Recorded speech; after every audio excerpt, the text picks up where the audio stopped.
वरोरा शहरात शिवसेनेच्या एका गटातून चंद्रपूर उभाटा जिल्हा प्रमुख पद विकणे आहे असे फलके महत्त्वाच्या चौकात लावली आहेत। त्यामुळे राजकीय आणि सामाजिक वर्तुळात मोठी चर्चा सुरू झाली आहे।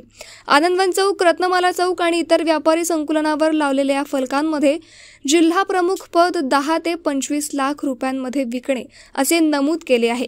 संपर्कासाठी राऊत यांचे नाव दिले असून त्यांचं व्यंगचित्र काढून संपर्क साधण्याचा सल्लाही दिला आहे। फलकावर मला नाही अब्रू, मी कशाला घाबरू अशी टीकात्मक ओळ लिहून पक्षावर टीका केली आहे।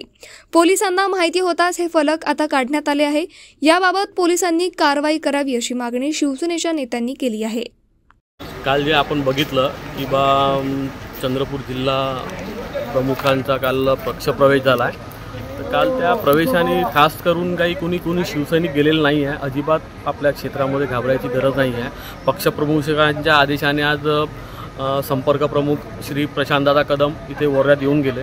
त्यांनी इथली शहानिशा केली। पूर्ण सगळ्या शिवसैनिकांची, जुन्या शिवसैनिकांचं जे काही मत आहे ते त्यांनी ऐकून घेतलं।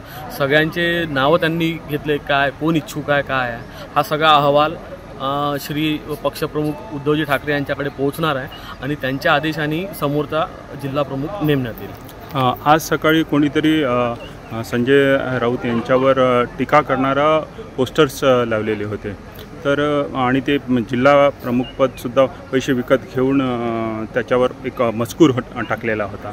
याबद्दल काय कसं आहे ते, आता त्या लोकांना नाव ठेवायसाठी दुसरी काही जागा नाही राहिली म्हणून हा प्रकारचं ते कटकारस्थान करत आहे।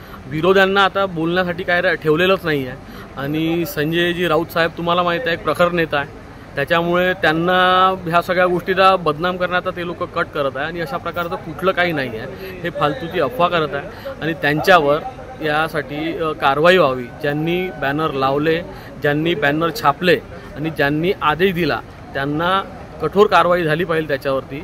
संविधानात सगळ्यांना अधिकार आहे, पण अशा प्रकारचा अधिकार नाही की कुठल्याच पक्षाला कोणी बदनाम करावा म्हणून। राजकारण केलंच पाहिजे राजकारणाच्या ठिकाणी, पण हे वैयक्तिकरित्या कोणाचं नाव घेऊन कोणाला बदनाम करणे हे उचित नाही आहे। त्या संदर्भात आज आम्ही इथे निवेदन दिलेलं आहे। निवेदन त्या याच्यात 15 दिवसाचा आम्ही अल्टिमेटम दिला की 15 दिवसात जर तुम्ही त्याच्यावर ह्या कटकारस्थाना करणाऱ्यावर जर कारवाई नाही केली तर आम्ही 15 दिवसात आनंदवन चौक इथे आंदोलन करू।